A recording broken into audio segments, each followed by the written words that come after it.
Oke guys, kali ini jumpa lagi dalam channel Lunatubes. Kali ini topiknya adalah kita akan ngebahas railing. Jadi mungkin sekarang banyak tahu mengenai railing itu apa ya kan? Banyak orang yang mungkin kurang terlalu paham mengenai definisi railing, fungsi railing dan sebagainya. Cuman sering dengar aja. Mari kita coba cek dan pelajari pada video berikut.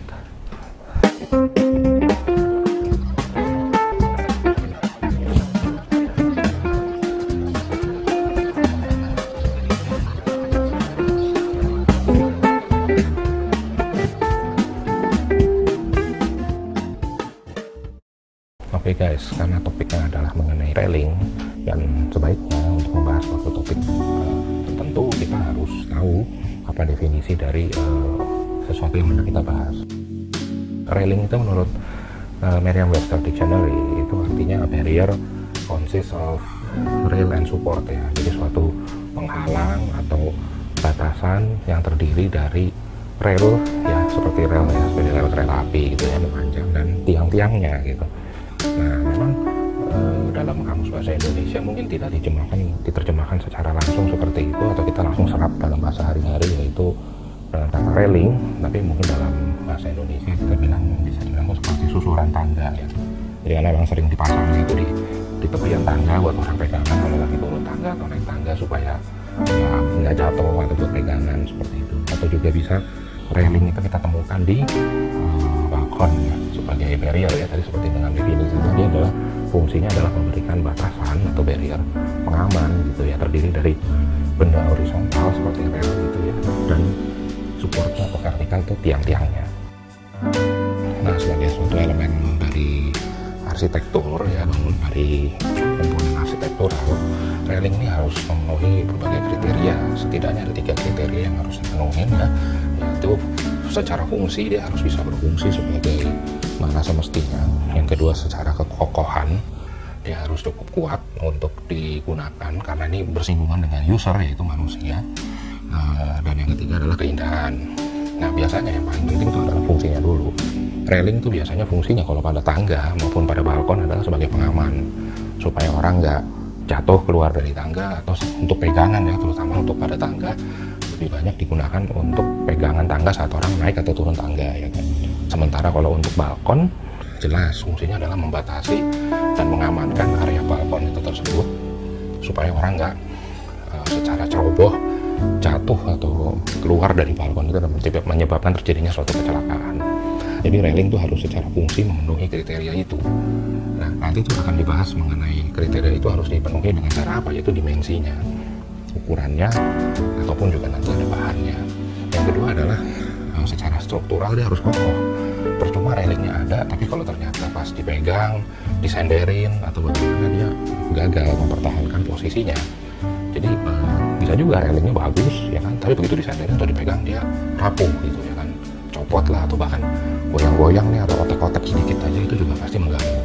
Dan itu bisa membahayakan pengguna area tersebut, apakah itu orang naik tangga atau orang turun tangga ya kan, pasti pegang railingnya copot gitu kan, nah itu kan bahaya juga gitu kan.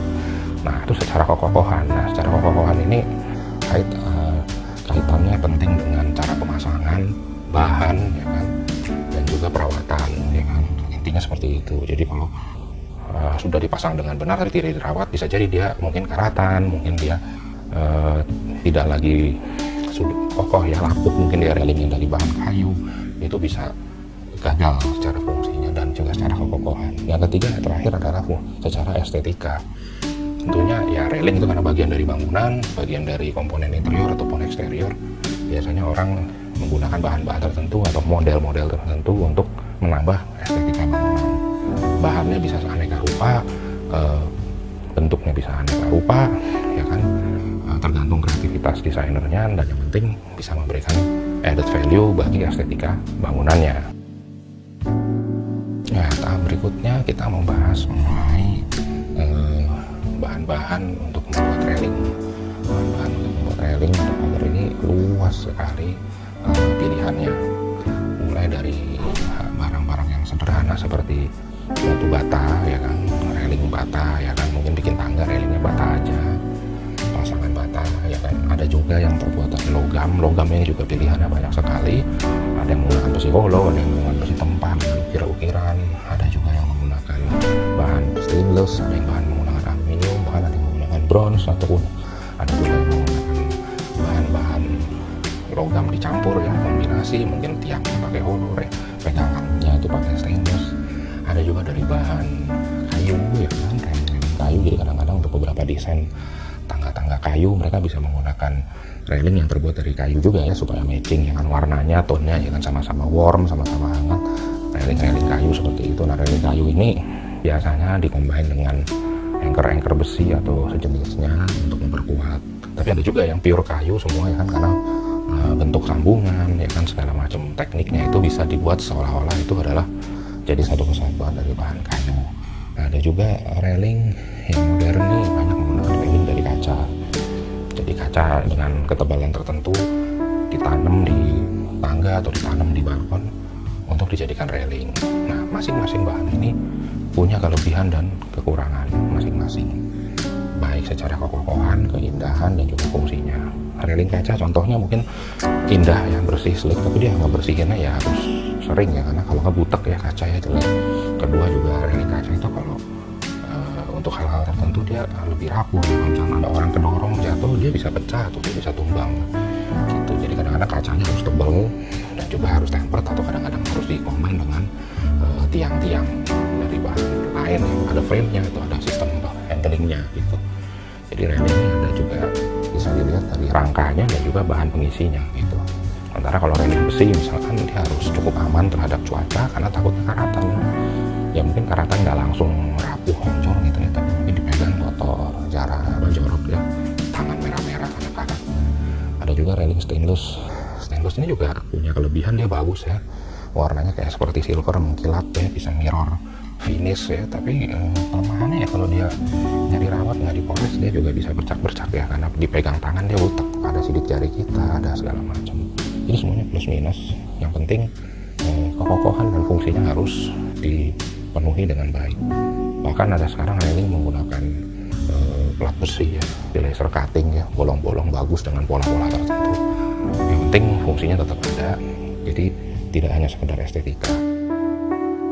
Nah, hal berikutnya adalah model bentuk railing nih. Model bentuk railing antara lain ya, ini pada umumnya hanyalah bentuk datar dengan tiang-tiang ya, cuman harus dipikirkan pada posisi-posisi tertentu, atau kayak untuk fungsi-fungsi tertentu, terutama mungkin di apartemen, di balkon-balkonnya jika menggunakan railing yang terbuat dari metal, ada baiknya railing itu didesain agar tidak mudah dipanjat. Jadi komponen horizontalnya itu cuma di bagian permukaan aja untuk pegangan tangan, tapi bagian bawahnya mendingan komponen vertikal ya. Jadi untuk mencegah mungkin anak-anak bisa manjat ya, terus nanti dia loncat lagi dari balkon, itu juga bahaya. Jadi railing ini juga salah satu fungsi safety yang desainnya mempengaruhi safety itu sendiri. Ada juga railing-railing yang terbuat dari kaca. Nah, kaca ini harus dipilih dengan material yang cukup safety. Biasanya untuk tempat publik mereka menggunakan kaca dari bahan tempered glass. Jadi tempered glass itu kalau seandainya pecah pun dia akan menjadi butiran-butiran kecil ya, kayak biji jagung gitu ya, supaya tidak melukai orang yang di bawahnya.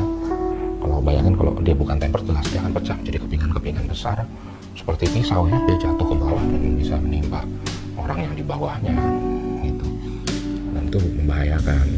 Nah, ada juga railing, bentuk-bentuk railing ada juga yang bisa menyatu seperti tralis, yaitu kombinasi lah.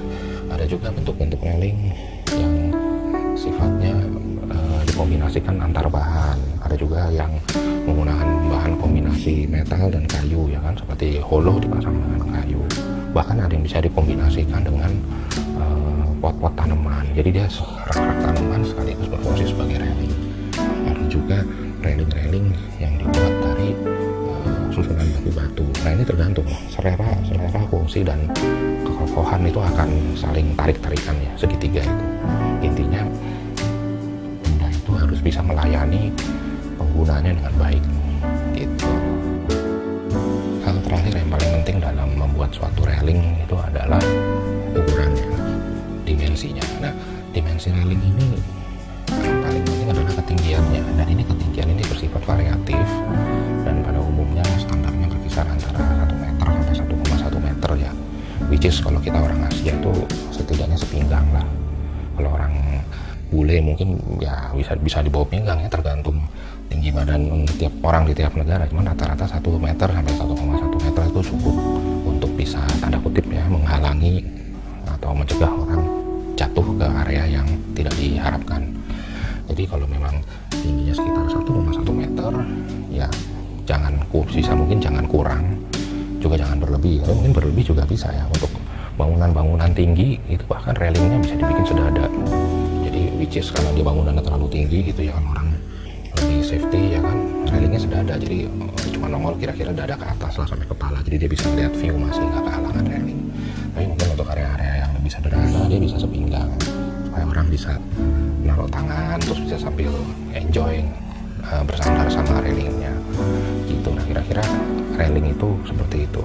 Nah railing itu juga ada pegangannya, tadi kan setinggi 1,1 ya, 1,1 meter ya kan, 1 meter, tapi ada juga railing di bawahnya untuk anak-anak. Jadi mungkin kira-kira setinggi 50 cm kurang lebih ya, ancar-ancar 50 cm sampai 60 cm untuk anak-anak. Jadi orang dewasa bisa pegang railingnya yang di atas, anak-anak juga bisa pegang railingnya yang di bawahnya.